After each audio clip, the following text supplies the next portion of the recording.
Hey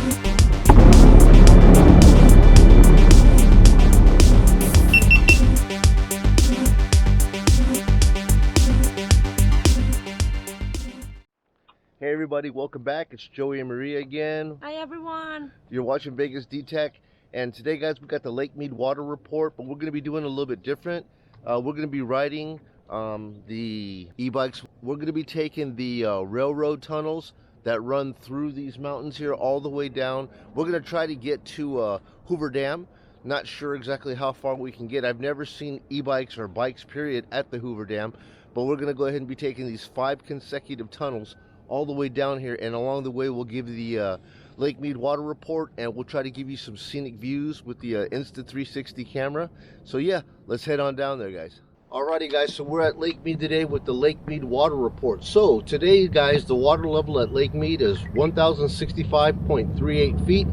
We're up 22.19 feet from 1 year ago today, and we're up 0.7 feet of water from the year low. The change index shows 11 days of water in the green on the way up and 3 days of water that were down in the red. Our average inflow for the day is 9,225.5 cubic feet per second of water flowing in to Lake Mead, and we have an average flow of 7,110.4 cubic feet per second flowing out. And which is kind of odd for this year, guys, because we're normally releasing a lot more water at this time.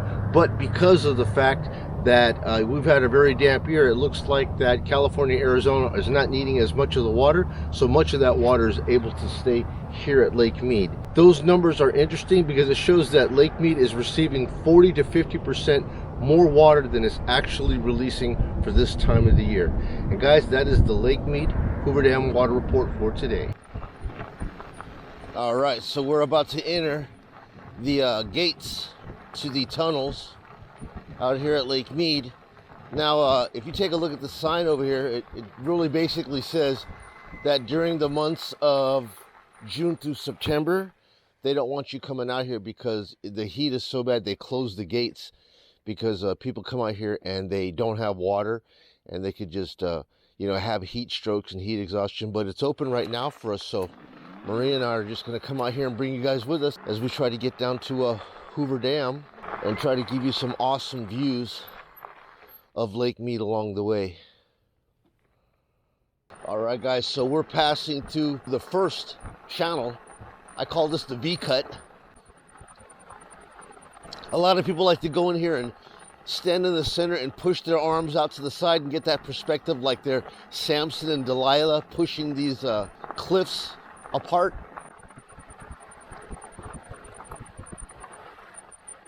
Just a magical morning. We're out here at about 7 o'clock. It's nice and brisk, probably around 66 degrees, and the sun is not so harsh. They say the best sun is the morning sun. So if you're going to get out and get some sun, get the morning sun.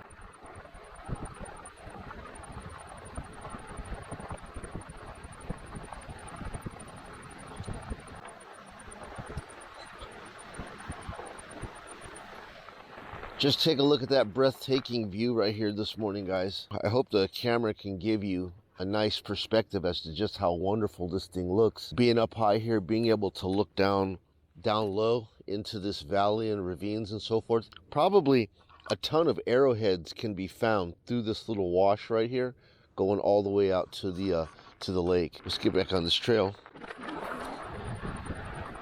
All right, so we're proceeding into the first tunnel. And you know, I think you can see the first 2 tunnels here. Tunnel 1 and Tunnel 2. It'll be getting a little bit dark in here, so hopefully the light's not too bad.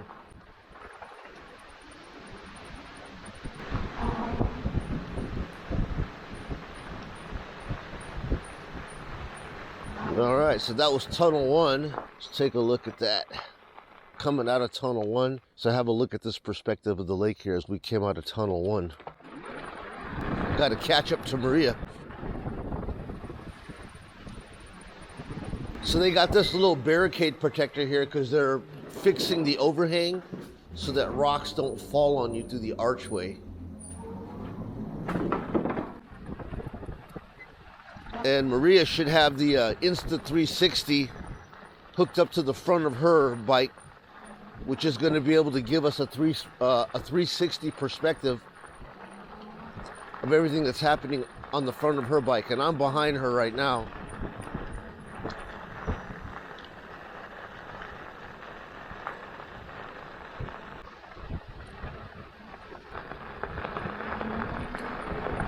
And to think, guys, that the railroad used to run through here during the time that Hoover Dam was being built. They had to find a way to get all the aggregate and materials out to Lake Mead, and they used these tunnels as the way to get through them. And now it's just trails.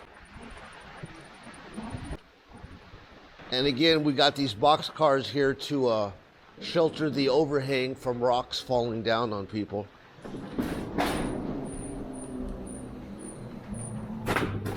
All right, so I think that was tunnel 3.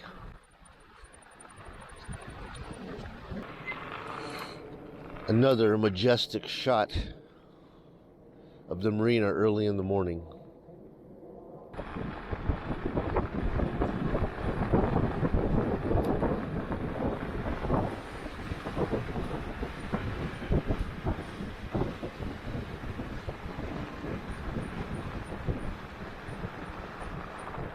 Yeah, normally people just walk this. You know, we've walked it before, and it's taken probably an hour walk down to the Hoover Dam, and then like about an hour back. So it's probably a 2-hour round trip if you're walking. You could bike it. This is all flat, so there's no hills at all. This is just all even terrain up here. So if you're just riding a regular bike and you just want to pedal it, no problem. You're going to be able to do that up here just because the ground is so perfectly flat. However, if you're on e-bikes, even better, because you can just completely relax if you don't want to pedal at all and just come up here and stop every so often and hit the bench. They've got all kinds of park benches along the way where you could just do a little picnic. I think this is 5. This is the longest, darkest of the tunnels. Yeah.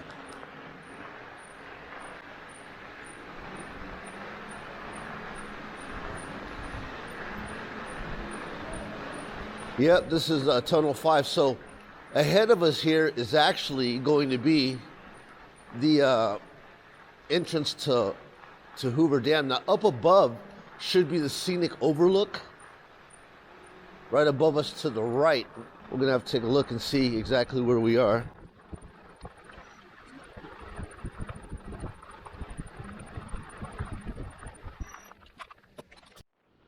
All right, so on the outside of tunnel number 5, right above it here, is going to be the scenic overlook that overlooks all of Lake Mead. And just right ahead of us right here is going to be the little pass that we need to go through in order to take us to Hoover Dam. But I've never gone past this point, so I really don't know how far we're going to be able to go. Like I said, I've never seen any mountain bikes, e-bikes, or whatever down beyond this point, so I believe there'll be a point where we'll have to stop. So we'll take you with us and see what it looks like.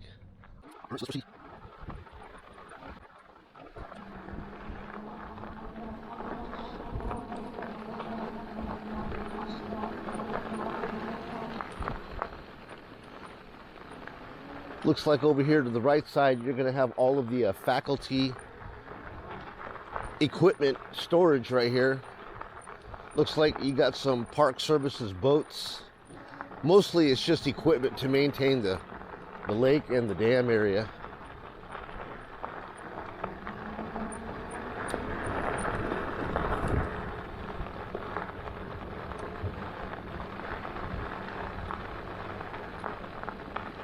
So like I said, man, we've never been down here before. I can't even recall if I've ever seen any bikes come through here, so it's going to be interesting to see just how far we can get.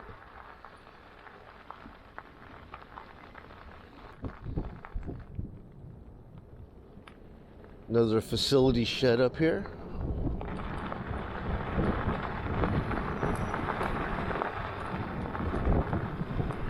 No.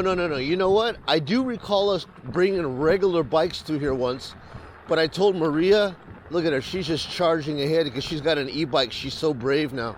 But I told her once before, I said, it's easy going downhill, but coming back is going to be hell. So I think we stopped over here at one point saying we're not going to have the energy to come back. But now that we have the e-bikes, we'll be able to take this thing down and back because we have the energy of the motors to bring us home if we're too tired to climb the hills.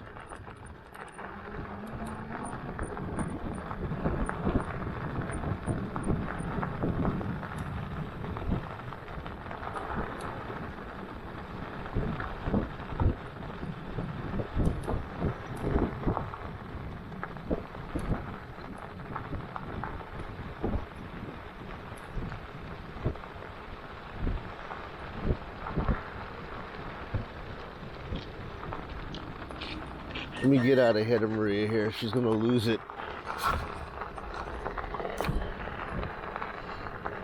Well, boy, this is so nice. I got to tell you, 7:30 in the morning,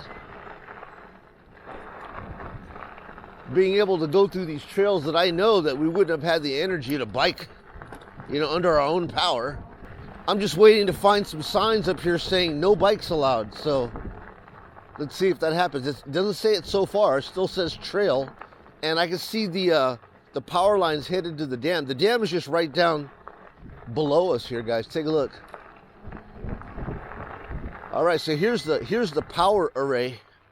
On the other side of that power array right there is the actual Hoover Dam. And there's the stairway up there where people zigzag to go to the overpass, the bridge overpass. So that's just right over there. We are really near. Like I said, guys, we've never gone through here before, so this is all new for us.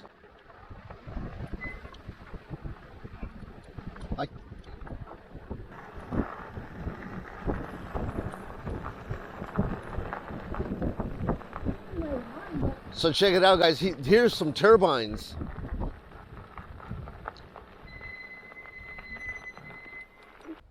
So here's a bunch of turbines, guys, that goes down inside the dam. I've never seen these guys down here before. This is quite interesting. Yeah, these are all internal parts to the dam. I do believe that these guys right here is when the water comes through the bottom of the dam, they spin these guys right here, and this is what generates power. So this may be the turnaround point. I don't see any signs that say we can't go, but this is generally an area that I would not go into. I don't know, would you guys proceed through? I'm just asking you guys. Walk, it says walk your bike. Oh, up that trail. There was a sign back there that said something about bike, so obviously they know people will ride their bikes through here. It says the dams are open during daylight, so we're still allowed to go through here. So yeah, guys, we are through the, this is the power array. Take a look at all this stuff here, guys. Man, we have never seen a power array like this before. I mean, we always pass it, you know, and this is exactly what I'm talking about, is that, hold on, actually take a look at this. We actually have pieces over here that explain to us what all those things were that we found when we were down at the boneyard. All right, so out here we have some, like, a little outdoor museum that shows pieces of the dam, and it just tries to show you, and these signs are just tore up, man. I mean, the sun has beaten them up. So I'm going to try to explain to you in as best a way that I can, but I don't know everything. I'm just trying to pick up pieces from all the stuff that just tore away. But these are valves, different types of valving of sorts that goes into the dam. This guy here is a diverter gate. These gates move up and down on these tracks right here, right? And as it moves up and down, this hole opens and closes to allow water to flow into a valve, which is this guy right here. So the big gate diverts water. It opens and closes to allow water to fill this valve. And then that says that this valve right here was used. It was decommissioned in 1980. And this diverted water left and right to Arizona and into Nevada using this valve, which has been decommissioned. Now they got a valve system like this, but it's all done electronically to divert. But this was the old way. I guess the guy just spun this thing right up here to divert the water. Nevada gets it, Arizona gets it. And then this right here, guys, is a real close look at exactly what one of those turbines look like as it's down inside the bottom of the dam.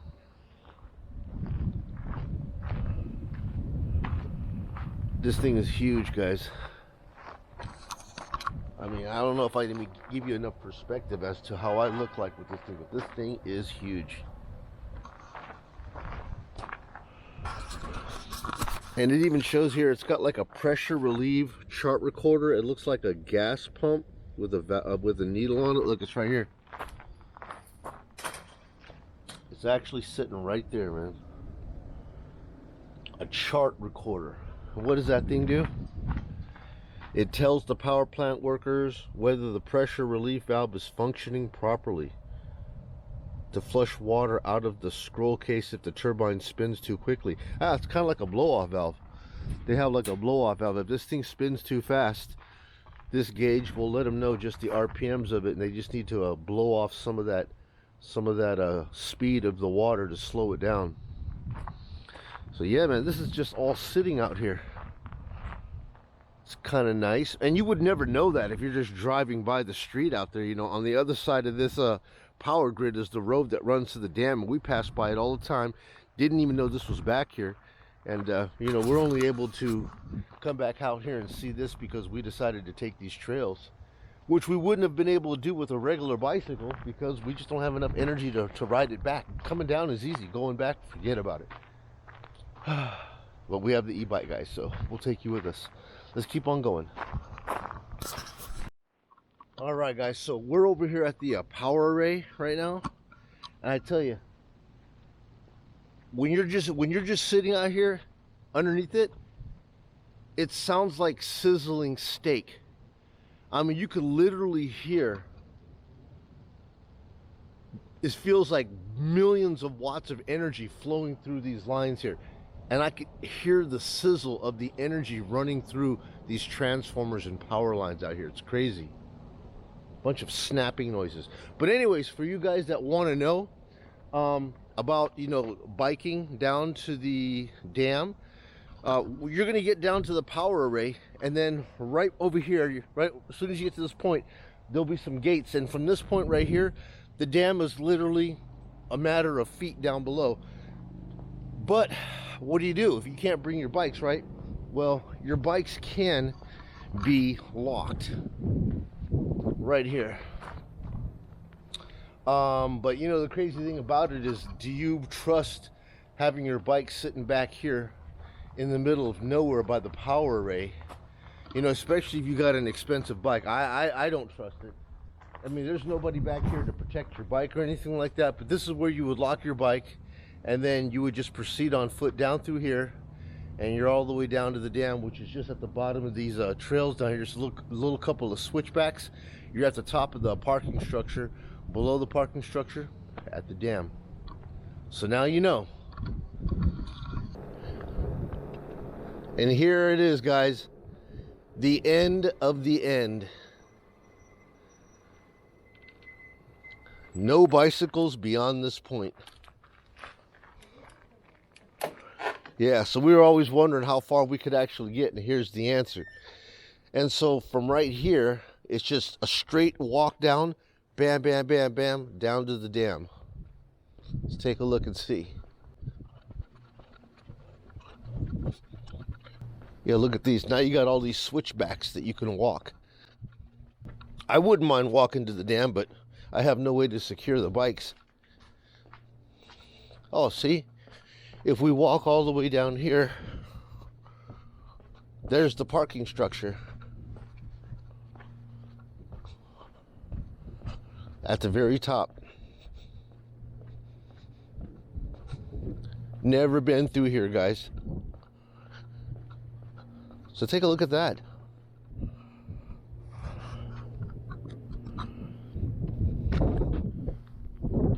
Zigzag, zigzag, all the way down to the parking structure, and walk yourself straight to the dam. And the dam is right here, guys. At the bottom of these stairs here, you're right at the dam.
Alrighty guys, so that's everything that we have for you today. We hope you guys enjoyed coming out with us and taking the e-bikes on the tunnel trail going out towards Hoover Dam. We never went that far, but we went down towards the bottom, and then we found those special boneyard that had all of the dam turbine parts, and I never even knew it was out there, so it was great for us to discover that. So I had a great time. Did you have fun, honey? Oh, definitely. I have a great time. Oh. And I hope, thank you for coming with us in our Lake Mead Tunnel e-bike adventure. Yeah, because the last time we tried doing that, it wasn't good. We had regular bikes and we could get down, but we couldn't get back up because we were so tired. But thankfully we had a means to go all the way down and back, and it was a great time. So anyways, folks, if you found this information beneficial, useful, or even entertaining, if you guys could do us a kindness, like and subscribe, and we will go ahead and catch you guys on our next video. You guys be well. It's Joey and Maria. See you guys again. Bye.